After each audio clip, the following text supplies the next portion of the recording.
তো আইদাস ইউটিউব চ্যানেলে প্রিয় দর্শক বন্ধুরা, যুবশ্রী বা এমপ্লয় ব্যাংকে যে সমস্ত ব্যক্তিদের নাম নথিভুক্ত রয়েছে তাদের জন্য কিন্তু এবারে খুশির খবর রয়েছে। তো বন্ধুরা, আপনাদের কিন্তু সেই উৎসব ভাতা বা যুবশ্রী যে টাকা পাওয়া যায় তাদের আপনাদের টাকা কিন্তু বাড়তে চলেছে। এবং আপনারা যারা এমপ্লয় ব্যাংকে নাম নথিভুক্ত করেছেন তাদের কিন্তু খুশির খবর রয়েছে, আপনারা অবশ্যই কিন্তু নাম নথিভুক্ত করে রাখুন।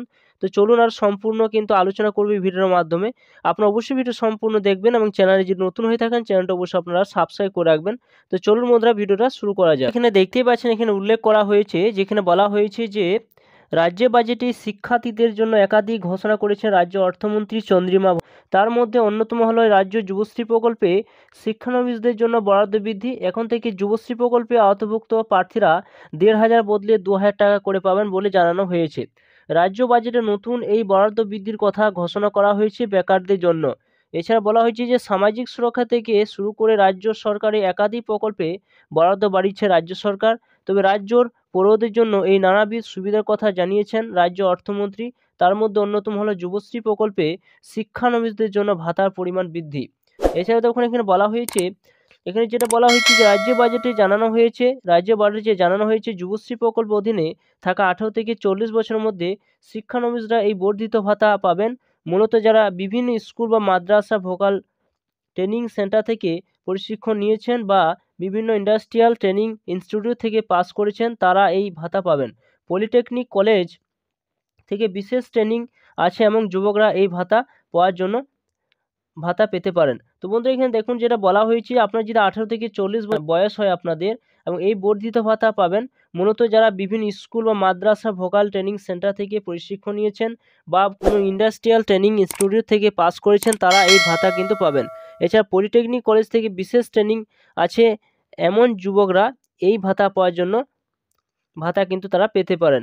এছাড়া দেখুন এখানে আরও উল্লেখ করা হয়েছে, এখানে বলা হয়েছে যে রাজ্য সরকারের তরফ থেকে কিন্তু জানানো হয়েছে যে এই প্রকল্পের জন্য প্রতি বছর 1 লাখের বেশি যুবক যুবতী উপকৃত হবেন।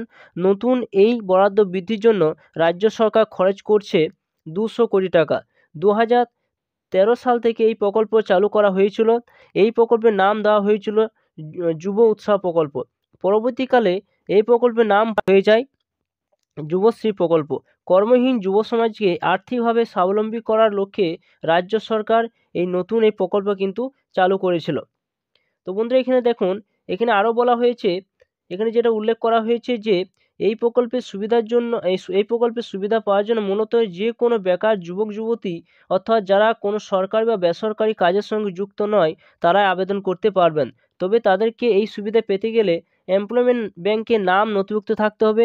আবেদনকারীকে অবশ্যই ন্যূনতম ক্লাস 8 পাস হতে হবে। 18 বছর থেকে 45 বছরের মধ্যে তাদের হতে হবে। এই প্রকল্পে যাদের অনুদান দেওয়া হয় তাদের ব্যাংক অ্যাকাউন্ট সরাসরি সেই অর্থ কিন্তু পাঠিয়ে দেওয়া হয় বা প্রদান করা হয়। এতদিন যাদের 15 টাকা করে দেওয়া হয় সেই অর্থমূল্য এবার বাড়িয়ে করা হলো 2,000 টাকা। এই অর্থমূল্য ব্যবহার করে প্রার্থীরা যে কোনো প্রশিক্ষণমূলক কাজের জন্য ট্রেনিং নিতে পারবেন। তো আপনারা জানেন যারা উৎসব ভাতা পান বা যুবশ্রী যে ভাতা পাচ্ছেন, তো তাদের জন্য কিন্তু 6 মাস অন্তর কিন্তু একটা NX 3 কিন্তু সাবমিট করতে হয়। অর্থাৎ আপনারা কোথায় কী ট্রেনিং করছেন সমস্ত খরচাকান্তি কিন্তু রাজ্য সরকার প্রত্যেক 6 মাস অন্তর কিন্তু সেটা সাইডে দেওয়া হয়, যে সেখান থেকে আপনাদের 6 মাস অন্তর কোন জায়গায় কোথায় ট্রেনিং করছেন সমস্ত কিন্তু তথ্য দিতে হয়। তো এবার কিন্তু বাজেটে সেটা ঘোষণা করা হয়েছে, যে সমস্ত যুবশ্রীরা 15 টাকা করে ভাতা পাচ্ছেন তাদের কিন্তু 500 টাকা করে বাড়ানো হয়েছে এবং আপনাদের অবশ্যই কিন্তু 1 এপ্রিল থেকে সেটা কিন্তু কার্যকর হতে পারে, এমন কিন্তু সেটা একটা প্রকাশ করেছে একটা নোটিশের মাধ্যমে। অবশ্যই বন্ধুরা, ভিডিও সম্পূর্ণ দেখলেন। ভিডিও যদি ভালো লাগে অবশ্যই আপনারা লাইক করবেন, চ্যানেলটা অবশ্যই সাবস্ক্রাইব করে রাখুন, পাশে থাকা বেল আইকনটি অবশ্যই আপনারা প্রেস করে রাখবেন এরকম ধরনের নিত্য নতুন ভিডিও পেতে।